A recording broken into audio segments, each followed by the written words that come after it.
Good morning. This door is open for you. Welcome each and every one of you. And I'd like to invite you that are here in the building to turn and give a wave and welcome those that are joining us from home, near or afar, wherever you may be.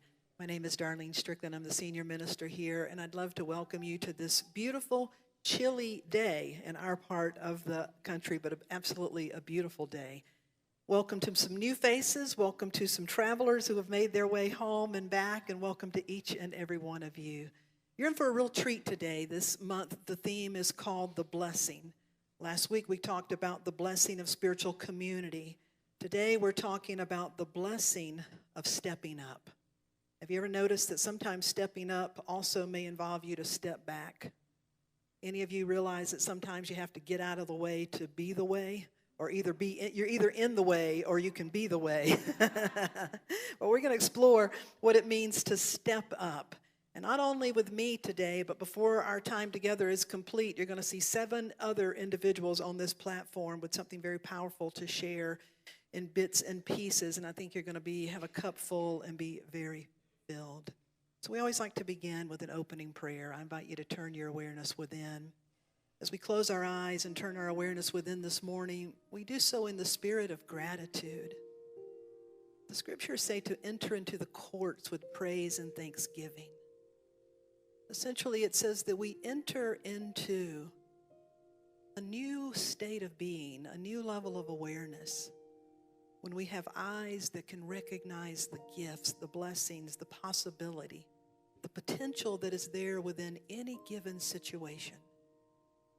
Today we open to the potential of our own being, what we sometimes call divine potential, and yet it is fully human potential, expressing the fullness of all that we are as a creation, an expression, and a channel of all that is.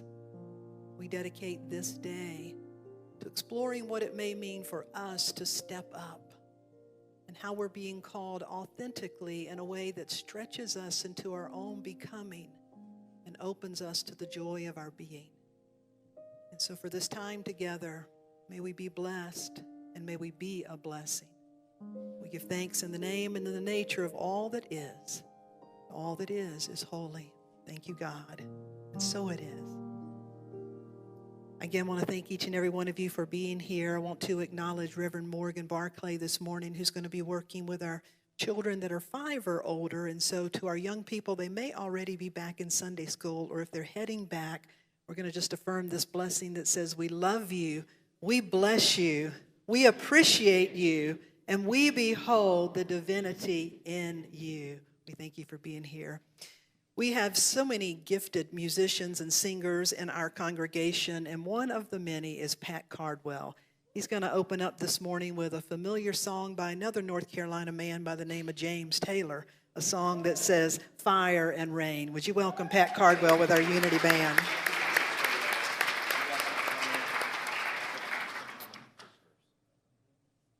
Good morning.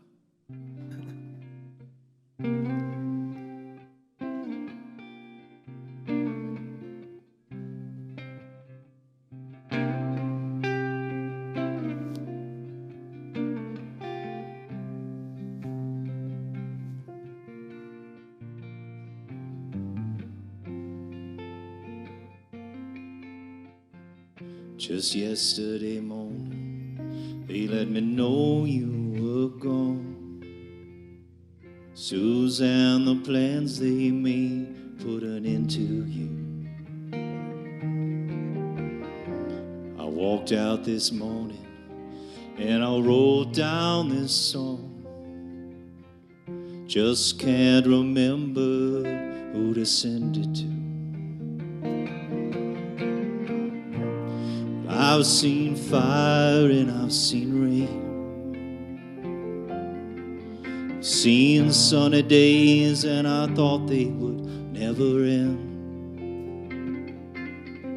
I've seen lonely times when I could not find a friend. But I always thought I'd see you again.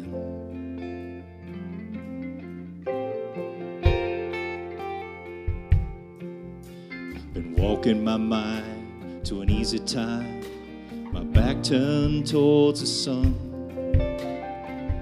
Lord knows when the cold wind blows like to turn your head around. Hours of time on the telephone line, talk about things to come. Sweet dreams and flying machines and pieces on the ground. I've seen fire and I've seen rain. Seen sunny days that I thought they would never end. Seen lonely times when I could not find a friend. But I always thought I'd see you again.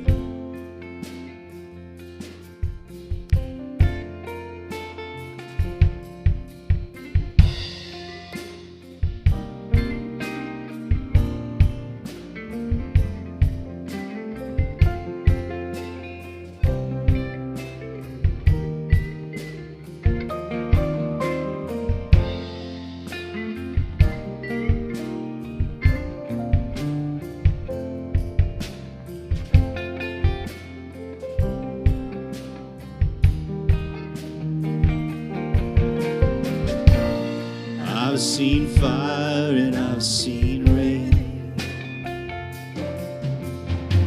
Sunny days and we thought they would never end. We've seen lonely times when we could not find a friend. But we always thought we would see you again.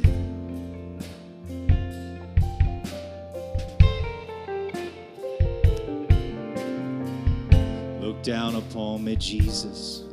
You gotta help me to make a stand. You just gotta see me through another day.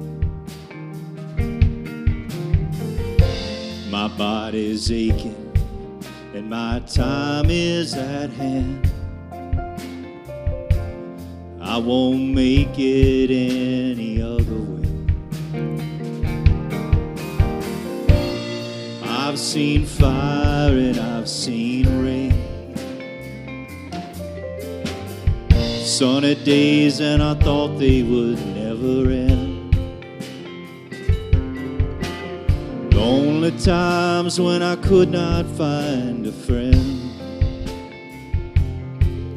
But I always thought I'd see you again. Thought I'd see you, fire and rain. Thought I'd see you one more time, Suzanne.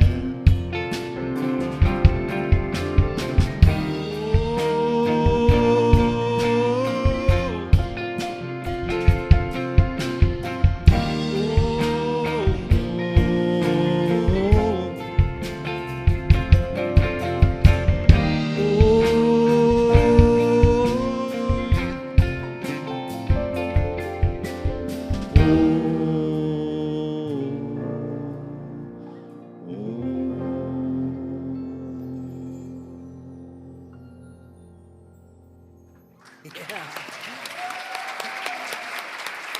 Oh, Pat Cardwell. What a beautiful song. And aren't we best blessed with this amazing Unity band? Dave, Richard, Joel, and Pete, thank you so much. Peter and Karen Eve, I'm going to invite you to come up. And while they're coming up, this month, one of the things that we're also doing is introducing you to each other, to individuals that are a part of our virtual community and to individuals that are part of this community that you may not have had the opportunity to meet. Last week, I introduced you to Gregory and Stephanie Samuel from Englewood, New Jersey. Last week, we also introduced you to Kathy Swanson from Seattle, Washington. Today, I want to introduce you to Linda Wanamaker. Now, Linda Wanamaker, when I received the first letter from her, I was sort of blown away because she said, I drive an 18-wheeler, and while I've been out and about, I listen to a lot on the road, and I've discovered Unity of the Blue Ridge. Turns out she lives in Nashville, Tennessee. If you ever drive up one Sunday and see a big rig in the parking lot, it's probably because she found her way close enough to park and come through, which she does occasionally. Linda Wanamaker.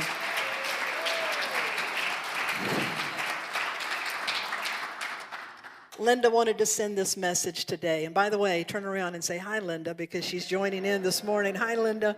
She said, I join with you online because I need a spiritual community in my life and living. I look forward to the connection all week. Not only does it call and inspire me to step up and to be more, but also to do more and to make the table bigger, to include more people, to be the salt. I consider myself part of this spiritual community. It feels home to me. Together, we are unity. That's Linda Wanamaker. Linda, again, thank you for joining us. And then next, I want to introduce you to Larry and Nan Fahey. They are from Fremont, New Hampshire. Now, they discovered unity several years ago when Reverend Morgan Barclay and his late wife, the Reverend Cynthia Barclay, when they were ministers in Amesbury, Massachusetts. They found unity after being involved in the Episcopalian Church for many years, but they said they weren't ever completely fulfilled, nor were they without a lot of questions. And so someone invited them to Unity of Amesbury, and they felt at home, became prayer chaplains, got deeply involved. Well, through COVID and being at home in New Hampshire, they began looking for a spiritual community. Reverend Morgan told them about this community. They joined in and they said, we began watching the live stream 18 months ago, and it makes our Sunday mornings. We enjoy the great topics and stories, making them meaningful and relevant to everyday life. We definitely feel spiritually fed, and we feel the loving, warm energy of this community. To take it a step further, Nan had founded a prayer shawl ministry at her church. And so what she has since begun to do for us is she crochets these little prayer cloths. There's a picture of her crocheting one that she blesses with Reiki energy. She loves them, and she sends them to us where we bless them again. And then we take them to people that are in the hospital, or they are having a funeral service, a memorial service. And it's a way that our extended community is being a part of each and every one of you. So would you turn and welcome Larry and Nan Fahey this morning from Fremont, New Hampshire. It's good to have you, Larry and Nan, joining with us. The last slide, something I'm very excited about. I've been really guided in sharing this with our staff, and I've shared it with some of our virtual viewers. But how would you like it if next spring and next fall, let's say May-ish and October-ish, if we host a long weekend retreat for any of our virtual viewers to come on down and be with us?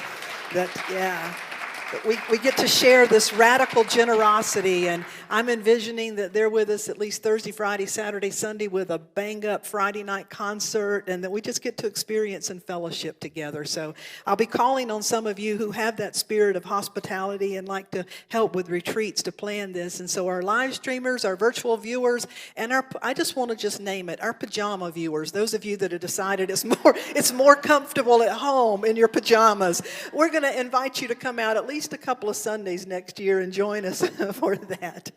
Now, our local community, last week I had the privilege of telling you a little about these beautiful wooden sculptures. And if you turn, there's a new fabric sculpture in the back. And it's the credit of this new couple who found us, how long ago? About 18 months ago now? 2017, before the corona hit. And so would you please welcome Peter and Karen Eve Gollop.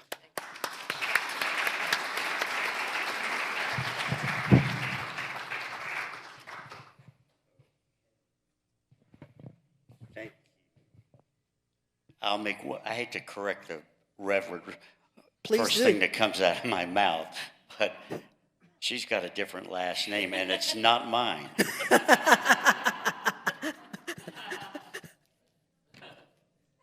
But we are married.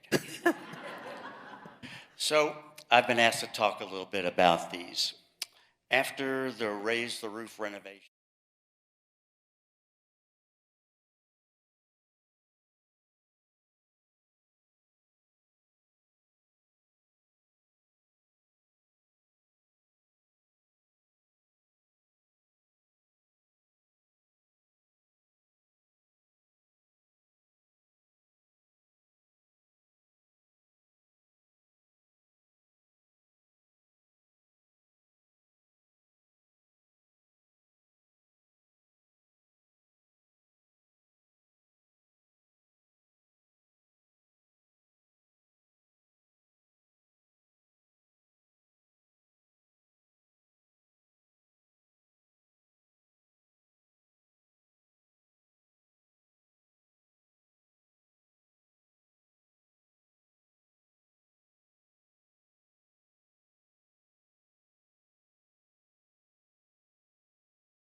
so we could fly, have freedom, get closer to God, etc.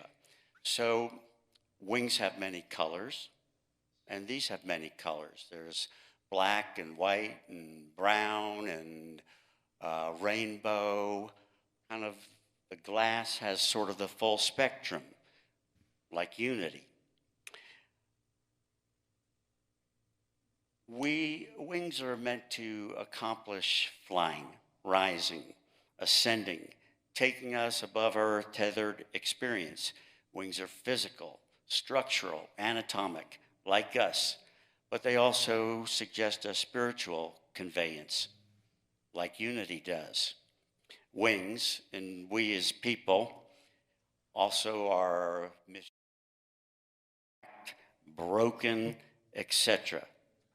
So are these feathers. You can't see them, but they're there, kind of like people. By the way, there are also 12 feathers in each wing, and I guess that's a little nod to 12 powers. Yes, ma'am. Unity's 12 powers. Yes. I've also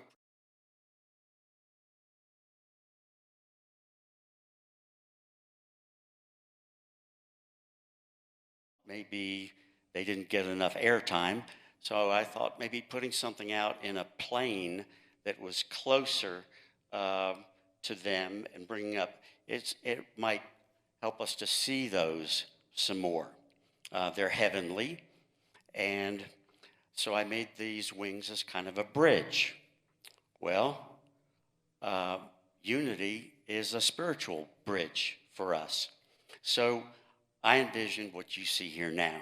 To me, these sculptures say, many paths, one power, spirit. A tad about me. I was trained as a designer craftsman back in 1976. Had some great training from some big shots, and I thought I was on my way. And I ran out of money and food. So I went conventional. I became a life insurance salesman. I guess you might say I'm a little like polar or something like that. But when I ended that career, I returned to art, wood, and these great mountains. I have always thrived on curiosity, spontaneity, and independence. So naturally, unity is the place for me. Thank you, everyone, for giving me a chance to share one of my gifts, and I hope that these things give some inspiration that add to what we get every day, every week, from Reverend Darlene and all this great, talented team here at Unity. Peter, thank you so much for hearing you.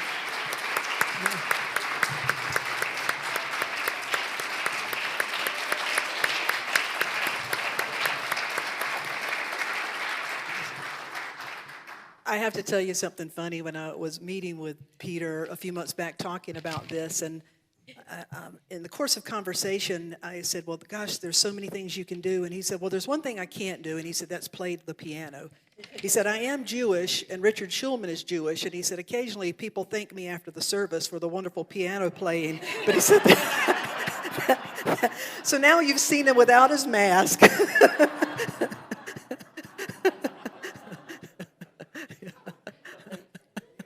Thank you all very much.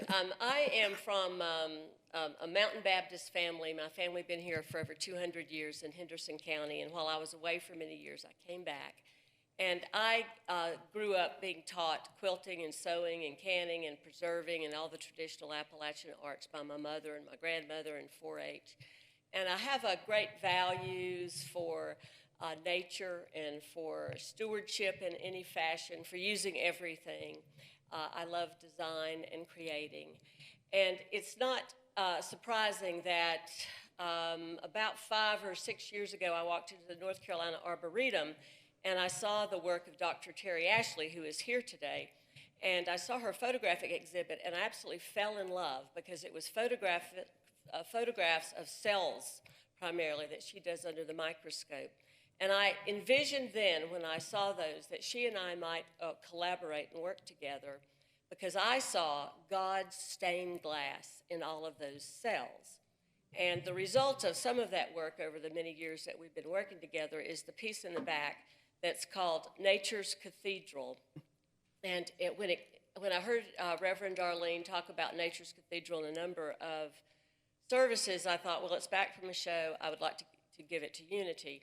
And this piece is from Dr. Ashley's photographs, and then we have those printed on cotton, and then I cut them up and designed them, and I created this piece in a triptych to look like stained glass. So just very quickly, the green is the cells of a lily. The yellow are the cells of a ginseng. The left and right panels are geranium leaves that have been enlarged, and the red and black are, hold on, dogwood berries that have been enlarged many, many times. So that is Nature's Cathedral. I also want to say that in my mid-40s, I gave up my career. I retrained. I went to seminary in the UK in an ecumenical seminary. I became an Anglican, then I moved to the United States. I moved to Hendersonville back here, and I worked for 10 years in a lovely church in Hendersonville, a Lutheran church. And during that time, I met Peter, and he and I courted and married, and we were both seeking spiritual meaning. And we were looking for meaning that was not filled by the traditional religion as we had experienced it. We were looking for and really yearning for a congregation that would openly accept a guy from New Jersey, a Jewish guy from New Jersey, and a mountain gal from Western North Carolina who had been Baptist, Anglican, Lutheran, etc. And we first came here in 2017 for a community Thanksgiving service, and our heads were really turned. And then in 2019, when I left my other job, we started to attend regularly and then joined in 2020. So what were we looking for? We were yearning for a place that excluded no one, where the divine is seen in all of us, a place where humans are seen and acknowledged as being originally good and positive. We wanted a place where all paths to God and to love are honored. And here we are, because you are, we are, Unity is what you're advertised as. Radically inclusive, socially progressive, and responsive and spiritually progressive. And each week, we receive inspiring directions. It's directions. It's directions and help in how to become the people we want to be, to do what we are meant to do, and to use the gifts that we use. And we are deeply grateful that we live here, and we thank you so much for accepting us and welcoming us into the Unity family.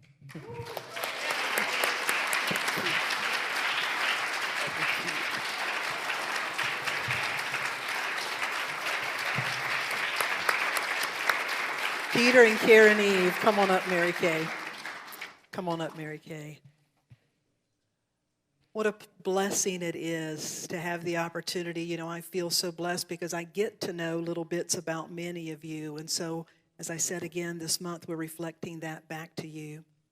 We're blessed today to have both of the Williams sisters in the house. And so, Mary Kay Williams here. She's going to sing a song titled The Vessel by Denise Rozier.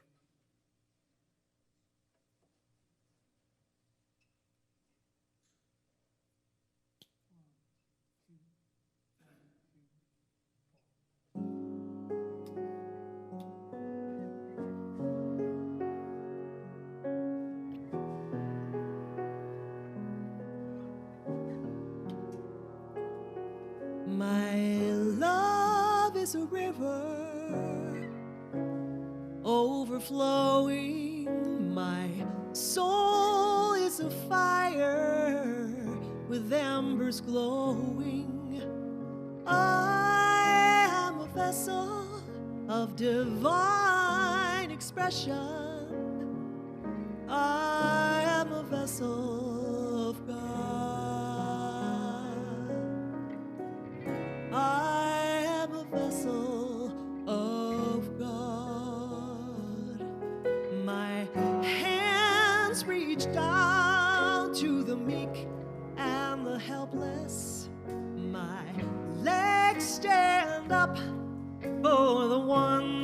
without voices. I march to the beat of a servant's heart. I am a vessel of God. I am a vessel of God.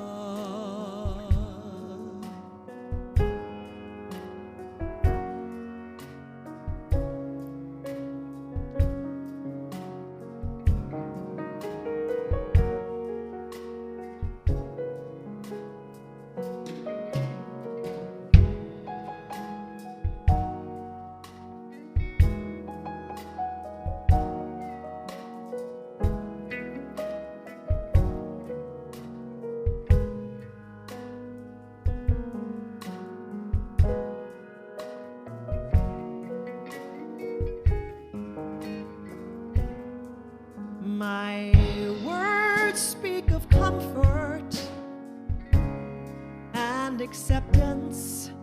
My actions spring from a place of wholeness. My light shines on and on.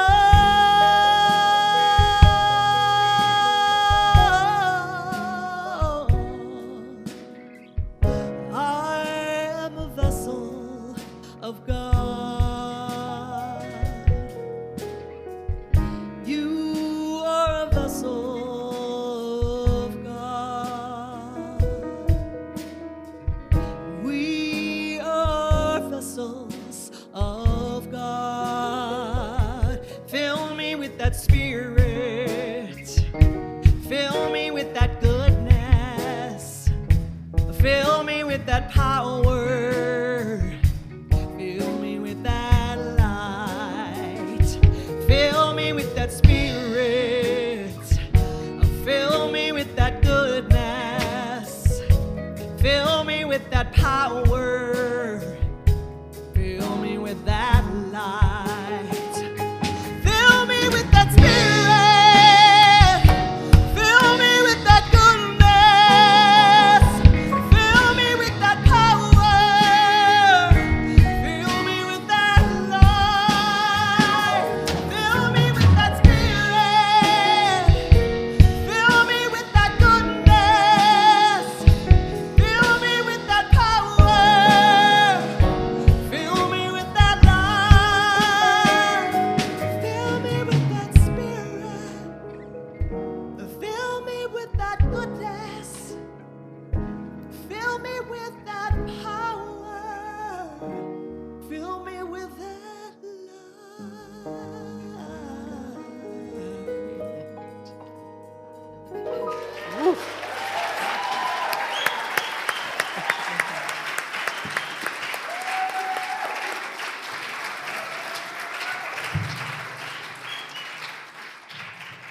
Wow, Mary Kay Williams and our Unity Band. Would you show this band some love again, too? Thank you so much, band. They'll be back in a little bit, but I love the lyrics of that song. And Mary Kay, you just sang from your heart. It was beautiful. Thank you. Thank you so much for that. Denise Rozier wrote that song, and I love those lyrics that say, "My love is a river overflowing. My soul is a fire with embers glowing. I am the essence of divine expression. I am a vessel of God. Filled with goodness, filled with love, filled with power, filled with spirit, filled with light, filled with divine potentiality." And you know, the purpose of a vessel is to hold something, to hold it. But the purpose of a vessel also is to pour it forth, to bring it forth. And so it is with us. And that's what we're going to explore today in the second week of our theme, The Blessing. When we talk about stepping up, what it really means to step up. You know, the vessel holds it, the vessel brings it forth. But the truth of the matter is, you don't know what you're really made of until life calls it out of you. That's right. That you don't really know the full range of your capabilities until you're presented with opportunities, sometimes known as challenges, to discover and to develop them. that until you venture beyond what we may call our comfort zone, you won't know the depth of your own potentiality and the power that's possible. And oftentimes, life presents to us what we could call intense challenges. How many of you have been through many intense times of challenge in your life? And when you go through those times of intense challenge, it calls forth, I like to say it calls you to the edge of your know-how, the edge of your becoming. It's sort of like you've been running your life on regular gas, and now you're called to say, you need to step it up to some premium. And so you have to find out and know that you have the capability of bringing forth that quality of life presence, that those challenges in life are opportunities or openings. And so it is with enormous opportunities. You know, these beautiful opportunities. After the service today, I have the privilege of performing an enormous opportunity called a wedding. Would you stand up, a couple to be married, and just let us acknowledge you, Joan Russell, and for just a moment to... Yeah.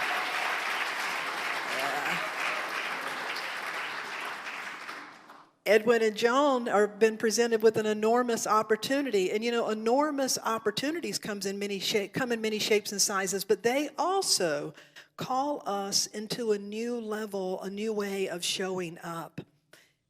It's about discovering what we're made of. Because if we are the image and likeness of God, if we are divine love, if we are the wholeness, then life is always calling that out from us.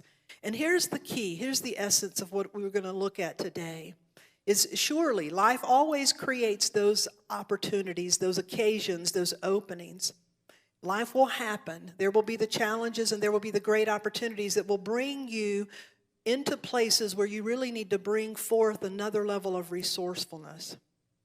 But the key is if we can create a day-to-day state of awareness, a day-to-day posture of living where we realize the comforts of being in a comfort zone.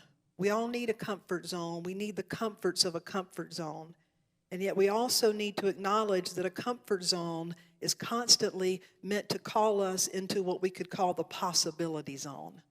And so if every day we cultivate the practices and the awareness that every day we say that, Holy Spirit, I am here to be an instrument, to be a vessel. I am wide awake. I am open. I am saying yes. I am doing what is mine to do this day to bring forth all that I can. I truly believe that when we live in that way, then when we find ourselves in those times of challenge, when we find ourselves in those times of crisis or opportunity, when we find ourselves in those places, it's not nearly as overwhelming because we've been conditioning ourselves to be in that posture of teach me, use me, grow me.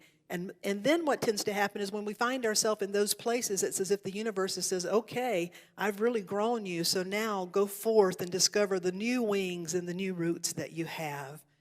I can tell that many of you truly understand that. Myrtle Fillmore, the co-founder of Unity, said, the blessings that you have already received are only the beginning of a glorious outpouring and spiritual growth that will continue always. God in the midst of you is a tower of strength and stability and love. Perhaps the author Neil Donald Walsh said it best. You know, he had the acclaimed spiritual book series called Conversations with God, and he said, life begins at the end of your comfort zone. Life truly begins at the end of your comfort zone. I want to call three individuals up. We have Kat and Pat and Pat. And you'll discover these. Come on up if the three of you will take your places. I think all of you know by now the story of Kat Williams. Kat has been a member of our community, and it was through actually a few years ago when she got new health insurance and went for a checkup and found out that she was on the brink of kidney failure. And we would track those years with her to when she did go into kidney failure and had to go into dialysis and needed a kidney donor. And she put the call out large and wide. And what we never really could have expected is that donor would come from right here in our midst, and how the story would be such a story of stepping up and also stepping out of the way. And so would you join me in welcoming Kat and Pat as they're going to share with you a story of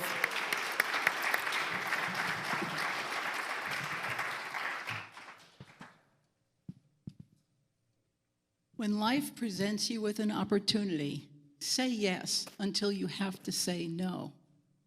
That's the motto that Pat has lived by for many years. And I am so thankful Pat lives by this model. Her saying yes was literally life-changing for me.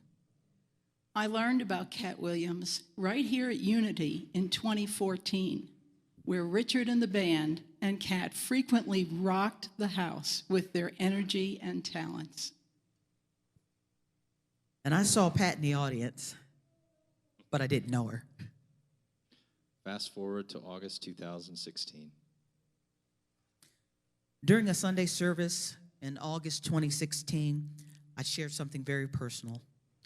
I announced I had been diagnosed with stage 4 kidney failure and would start dialysis immediately. But what I really needed was a new kidney. We were all shocked, but immediately rallied around in a fundraiser concert here at Unity, and then many of us also attended another at Asheville's Renaissance Hotel. I was one of hundreds of people who showed up at Cat's fundraising event. I remember it well because I almost didn't go, since I didn't know many people in Asheville. But I was so moved by Cat's situation that I went, and I even signed up to be a kidney donor while I was there. I was not alone. Before it was all over, I had 84 people sign up. And express possibly being a kidney donor for me. There were several pages of signatures by folks willing to donate a kidney for Cat, and I was inspired to add my name to the list. Honestly, though, it was an easy thing to do because I really didn't expect to be chosen. After all, I was pushing 67 at the time, and there were so many younger people ahead of me on the list. Initially, I was so hopeful, but there were a lot of hoops I had to navigate through and boxes that needed to be checked while I was on dialysis and waiting for a kidney transplant. The months passed, and I got weaker and weaker. I kept waiting and hoping to hear that Cat had found a donor, but the months just seemed to pass. I didn't feel right in approaching her because other than being a person here in the audience like you at Unity, I didn't know Cat. But I just could not let it go. There was a voice inside me that said, "You can do this for Cat." Because of the restlessness within, I began doing research into exactly how one qualifies as a kidney donor.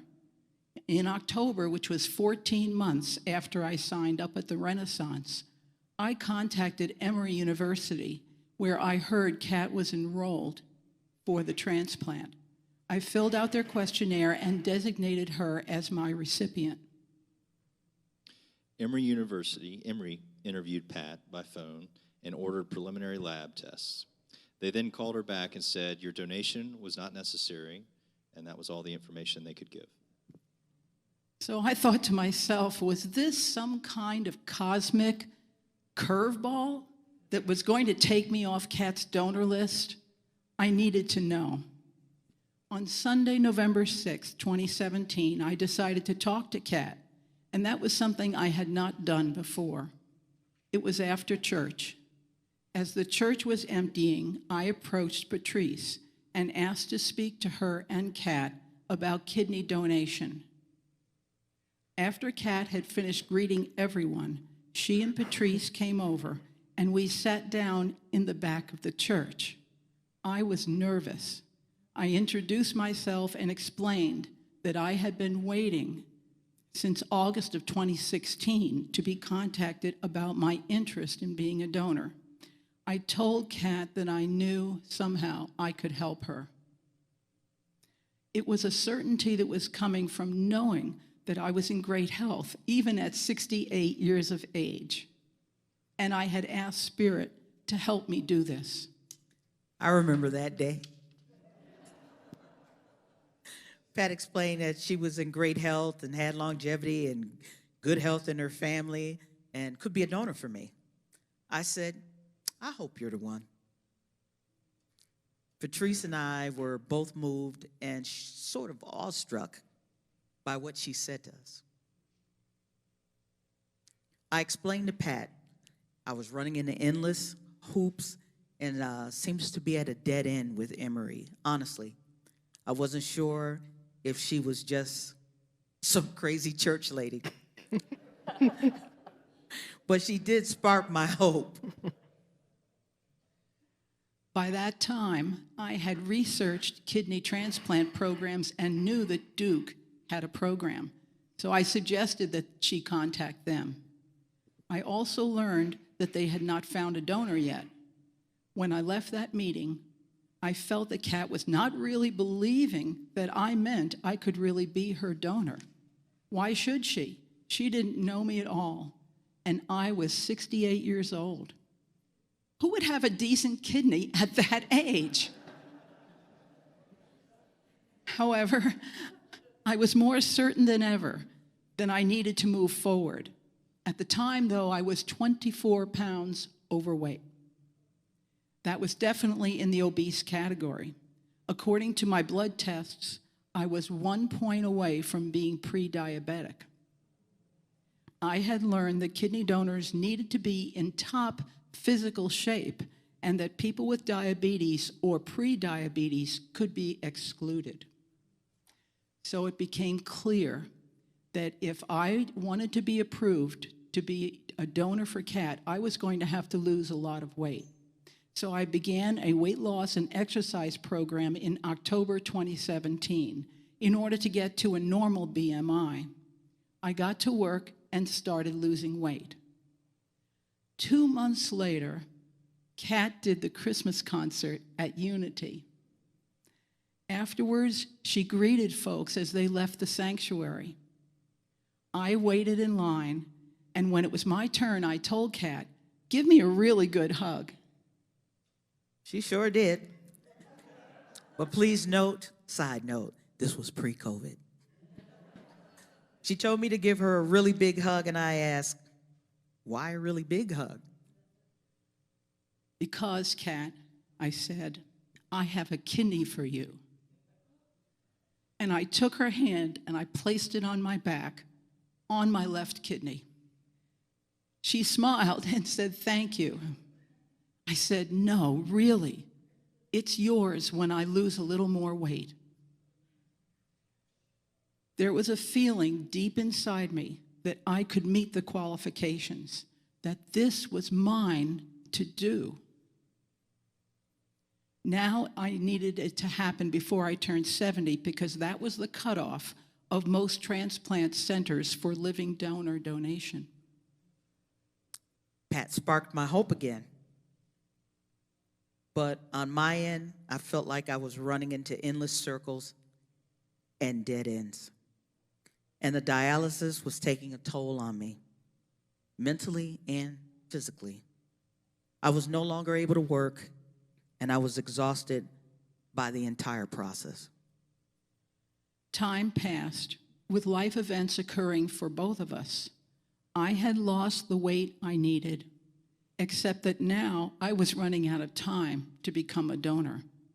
So in June of 2018, I registered at Duke to be a living donor for Kat. They interviewed me and ordered lab tests. Then on July 18th, 2018, I was outside cleaning up some lawn chairs. I got a call from Duke. After a few intro sentences I heard, "We have determined you are a match."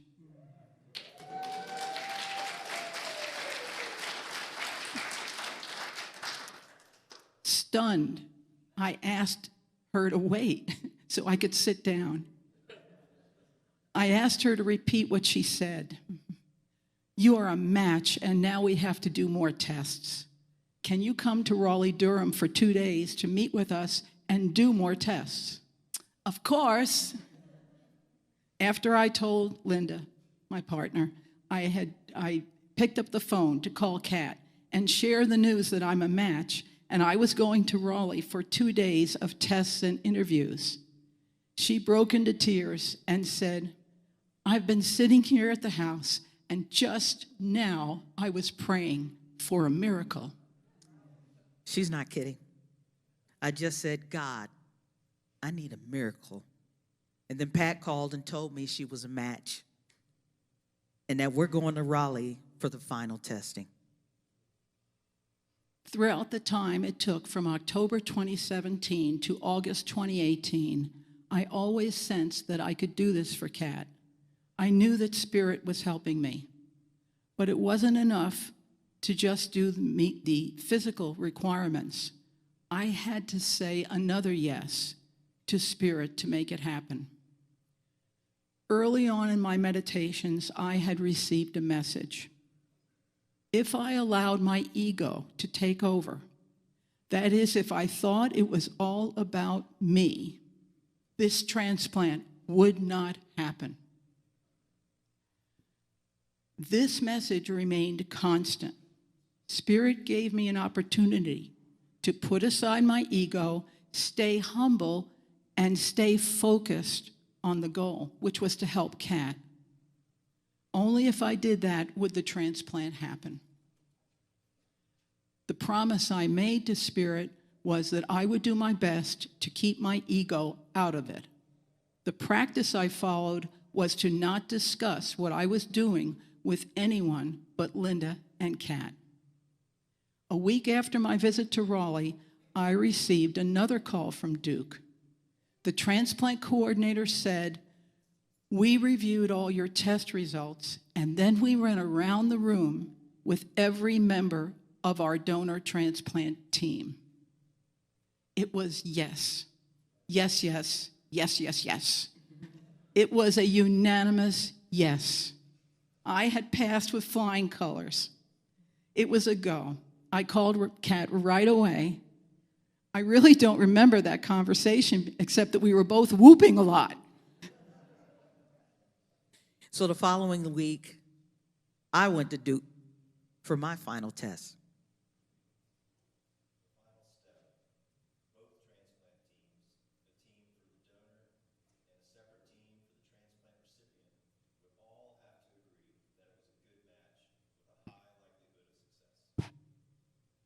When I got the call, I heard yes.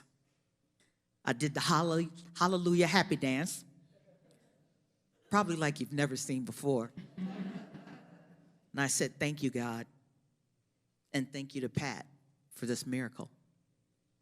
The surgery was scheduled for December 6th,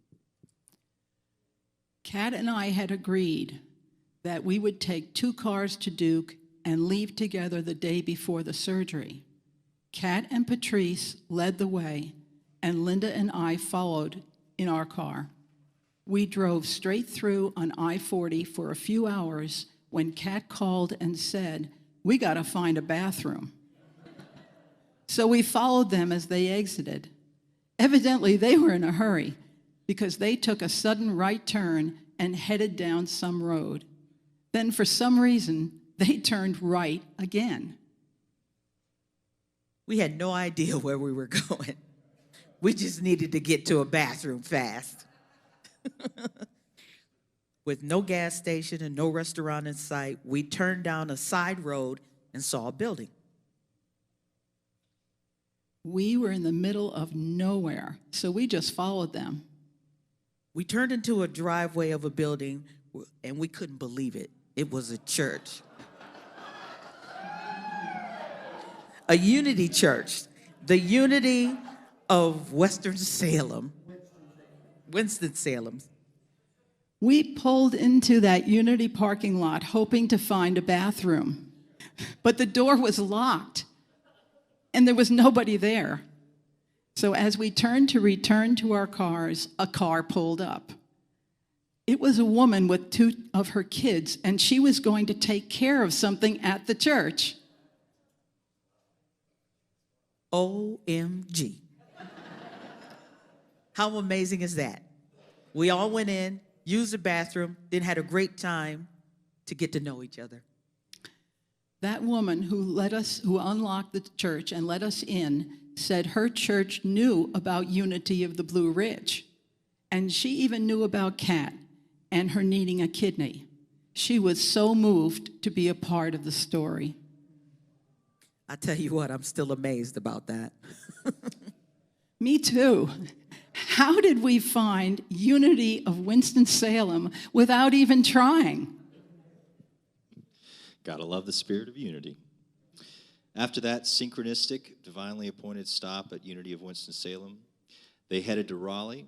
Reverend Darlene called and prayed with Kat, and Reverend Lauren Collins, our associate minister at the time, called and prayed with Pat. The next morning, Pat headed into surgery first. Kidney out. And then Kat went into surgery. Kidney in. I just wanted to point out on the preceding slide, you might not have seen it, there was a prayer shawl across my shoulder. This is a prayer shawl that Unity gave to me. After the surgery, Reverend Laura called to check in. She told me that on the morning of the surgery, Darlene was driving into Unity when a red hawk flew over her car and soared all around and then landed on a fence post right beside her car.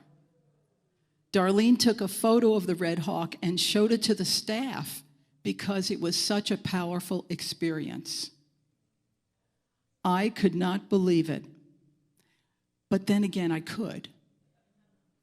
As I told Reverend Laura, for many years now, my spirit guide has been a Cherokee medicine man named Red Hawk. And he appears to me as a red hawk.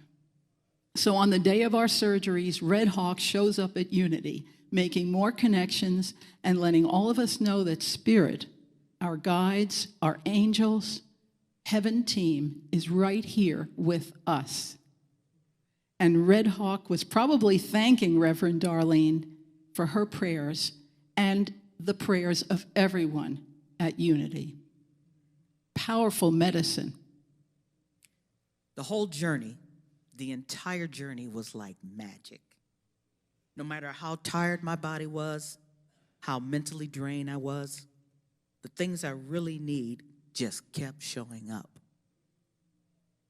The first year was not easy on my body because its natural defenses had knocked me back, so it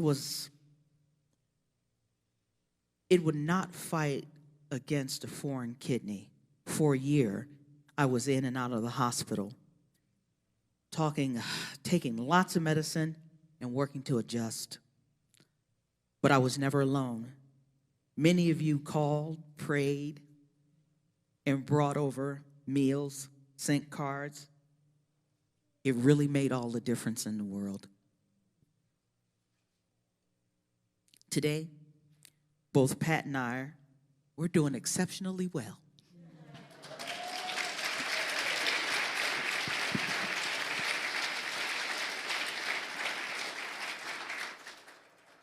Yes, we are.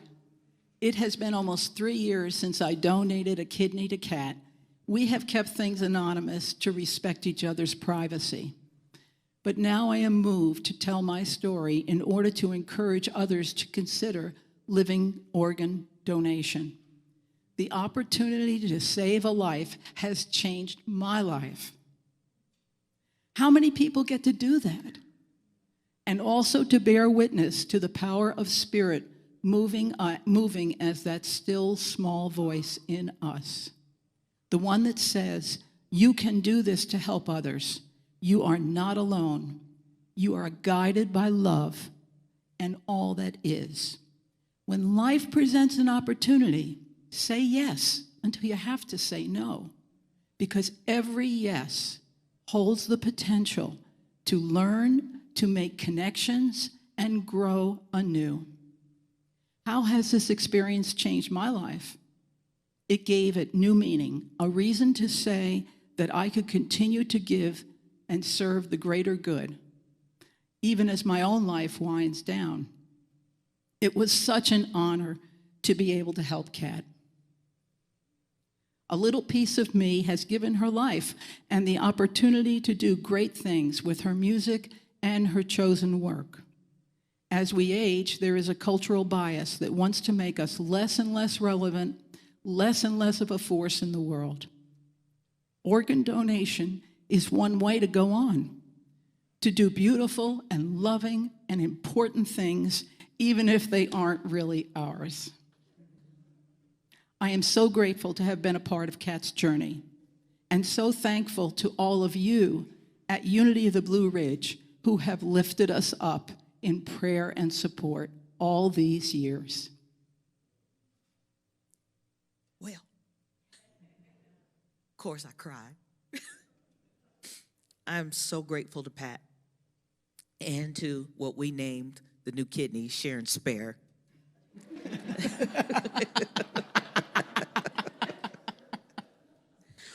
And to each and every one of you, you're my family, my spiritual community, and for each of you hold so much magic.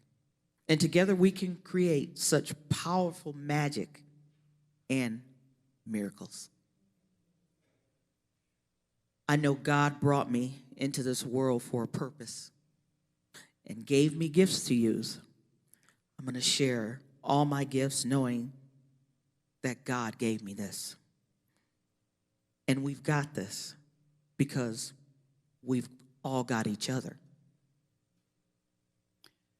And I want to make sure that for a moment that we also recognize and give thanks to Patrice, Kat's wife, who has supported her in unimaginable ways over these years, and to my partner, Linda, who stood by me. Thank you both.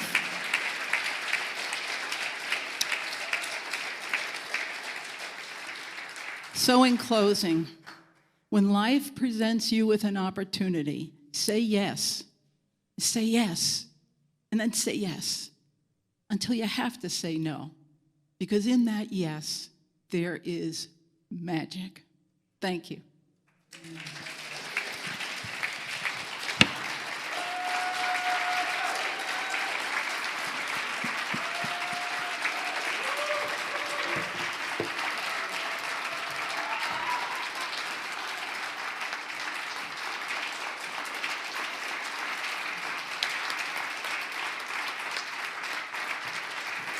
Pat. Richard, would you come on up? Pat, would you come back and to Pat Garrity and to Kat? Would you let us love you with this blessing that says, we love you, we bless you, we appreciate you, and we behold the divinity in you. To Kat and Pat and Sharon Kidney, or what's her name? Sharon Spare. We love you, we bless you, we appreciate you, and we behold the divinity in you. Thank you for saying yes. Yeah. Would you give me that song? What a powerful, true story, example of saying yes until you reach an authentic no. What I hope that each of you feel is that, so often in our society, we put people on a huge pedestal, or we call them heroes or even saviors or saints. And it's wonderful when their acts and actions can be recognized in such a light that it appears that way. But the truth is that each of us make choices every day that are equally important. That each of us make choices every day that lead us to bring forth our gifts. And so the question becomes, how are you being called to step up? And what does that look like for you? And so as that song Mary Kay sang, fill me with that spirit. Fill me with that goodness. Fill me with that love and that power, because I am a vessel of God. Fill me with that Spirit. Fill me with that goodness. Fill me with that power. Fill me with that love. Fill me with that Spirit.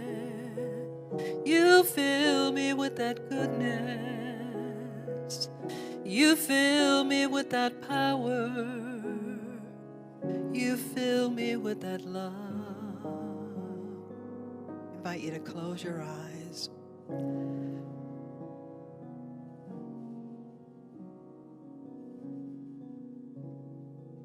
And to just bring your awareness inside of your own body.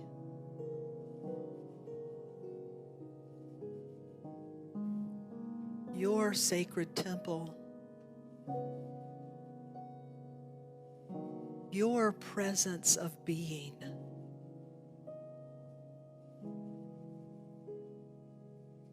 To bring awareness to your awareness from within.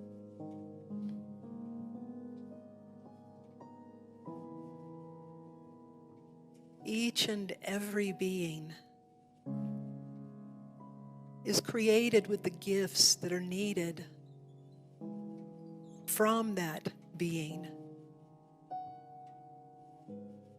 Each and every form of creation is here to release its essence, its fragrance, its potentiality.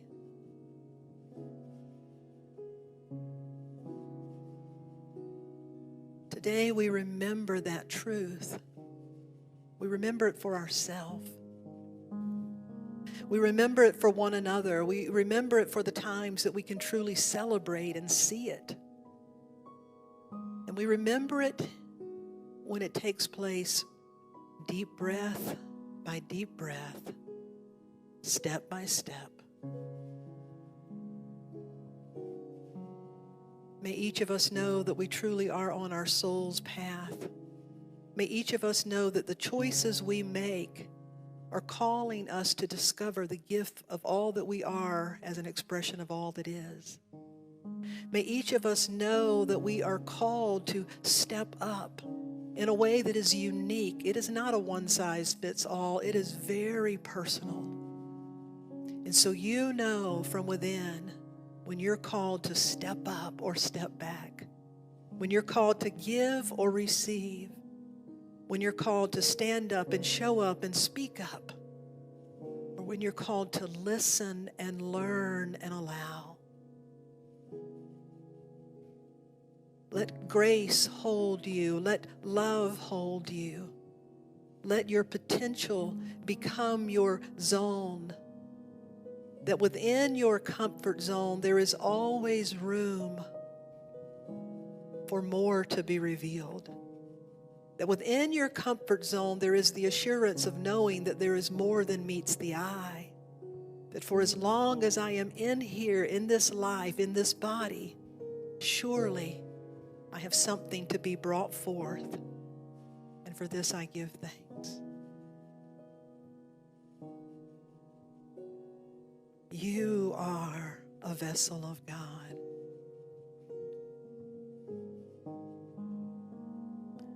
Fill me with that Spirit. You fill me with that goodness. You fill me with that power. You fill me with that love. You fill me with that goodness. You fill me with that power. You fill me with that Spirit. You fill me, I am loved. For I am a vessel of God. Yes, you are a vessel of God. And we are vessels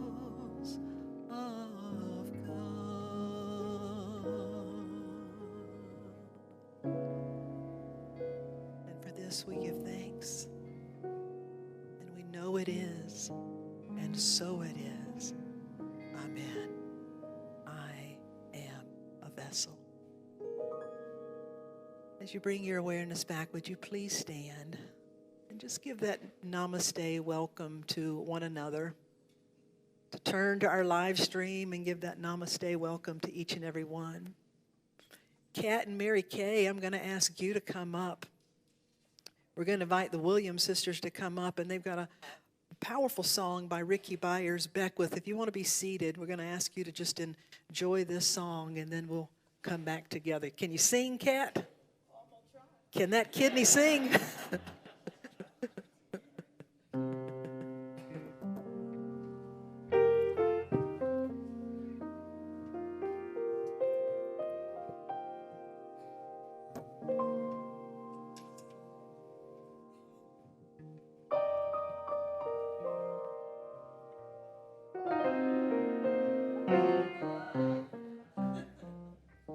Oh, yeah.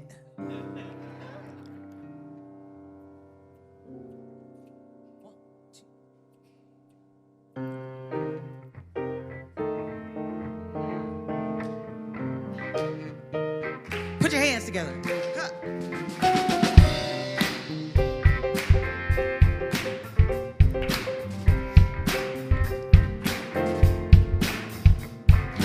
I know I'll do better doing what's mine to do. Oh, I know I'll do better doing what's mine to do. And when I look inside of me, wondering what it means to be free, what it means, I know I'll do better doing what I came to do. I know I'll go higher, doing what's mine to do. Oh, I know I'll go higher, doing what's mine to do. When I look inside me, wondering what it means to be free, what it means, I know I'll go higher, doing what I came to do. Whoa, I know I'll be ready, doing what's mine to do. Whoa, I know I'll be ready, doing what's mine to do. Then I look inside of me, wondering what it means to be free, what it means. I know that I'll do better doing what I came to do.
do. Oh, oh, oh, doing what I can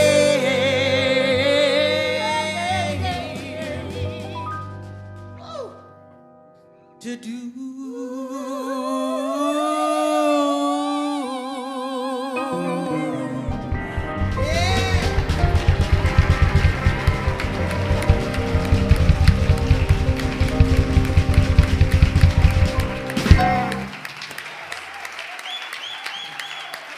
Whoa.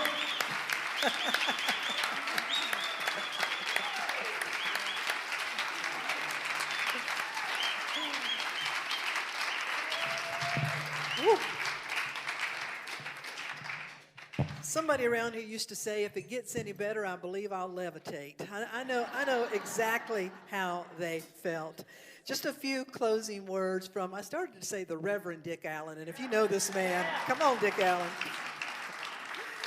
He will often pray us out of meetings and stuff. So the Reverend Dick Allen is one of the members on our Keepers of the Light team. This month we're sharing about our community. This month we're also reminding everyone about the reality that we are the ones that keep our community. And so many of us are making pledges for 2022 and our year going forward. And Dick Allen's going to share briefly just a few moments with you. There's a table outside on the right where you can get more information about Keepers of the Light. There's information on the left about being a donor, a lifetime donor, and there's also information on the left about a poinsettia if you'd like to purchase a poinsettia for the holidays. Would you welcome the Reverend Dick Allen?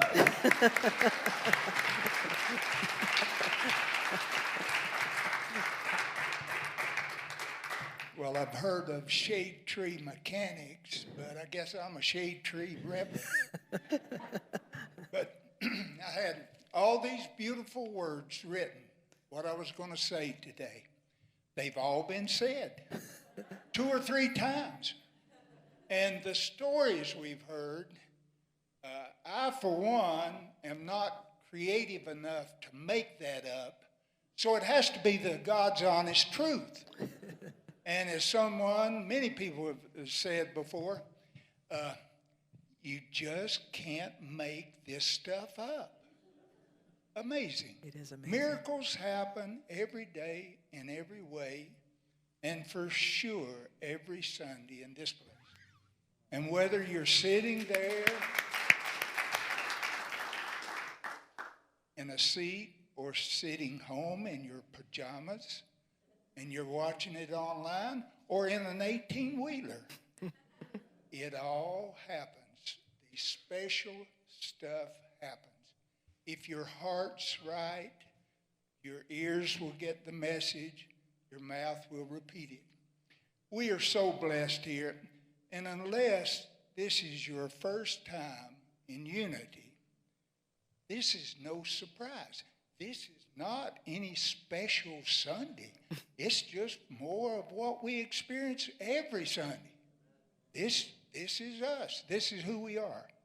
The diversity out there just says that in one thing, we're all alike. We have the love for each other, the love for this church, the love for this minister, the love for this unity band, our singers. And I just can close by saying amen, with one addition. Outside the door is what Darlene mentioned, a brochure about our KOTL, Keepers of the Light. And that's the name for our pledge campaign for 2022. The pledge sheet is there along with the brochure. And all I need to do is just say, would you please join me in trying to keep the lights on in 2022 in here and the flame burning in each of our hearts. Yeah. Do what you feel is yours to do, and that will be sufficient. Thank you. The Allen. Beautiful.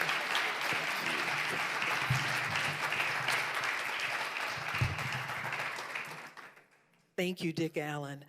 You know, I do have to tell you, the picture of the hawk, that literally is, the miracle is that I still have it saved on my cell phone. I did not even know that story until about 3 weeks ago when we met. I just knew that that day when I drove into this church parking lot and that red hawk went right, just like almost greeted me on the windshield, went to my left and parked. As you're going out of the church, you'll see a little strip of fence. It parked, so that I stopped and got a picture of it. We never, ever know what is happening. Also had a day where I was getting ready to leave and a fox just laid down in the driveway. I had to stop with a fox. So if that's anybody's, I'd like to know what that was about. Would you please stand as we bring this time together in a close? We share the prayer of protection by James Dillett Freeman that goes, "The light of God surrounds us, the love of God enfolds us, the power of God protects us, and the presence of God watches over us. Wherever we are, God is, and all is well." Would you sing us out one more time? Thank you so much for being here today.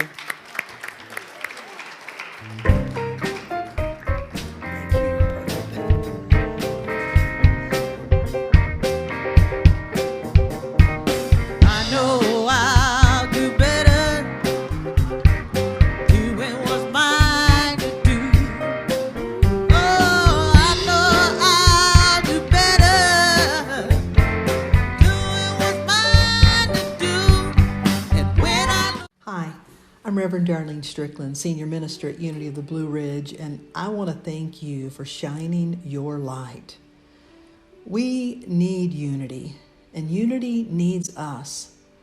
I say that because unity addresses the root of every issue and ism that creates harm and divisiveness in our world. Whatever the issue is, the core issue is spirituality. Unity is medicine for our soul and for our world, where we nurture people and we nourish spirits. Because in our world, in our lives, we need people who are spiritually awake and compassionately motivated and courageously involved. And that's why I say we need unity, and unity needs us. We are a self-supporting spiritual community. That means that we fund it through our donations. We call individuals who offer their financial support to Unity keepers of the light. And this is the time of the year where we're asking individuals to consider making a pledge. Pledges and donations of any and every size make a difference. And so it's time we're asking, will you make a pledge? Can we count you in for your financial support for 2022? If so, if you'll go to our website, all of the information that you need is there. We also have forms at church, or you can give us a call, whatever's most convenient for you. Most importantly, I want to thank you again for shining your light. Because as we shine our light, and what we do at Unity essentially is that we inspire people to be inspiring people. We are the medicine our world needs today. And so thank you for your presence and thank you for your support. Namaste.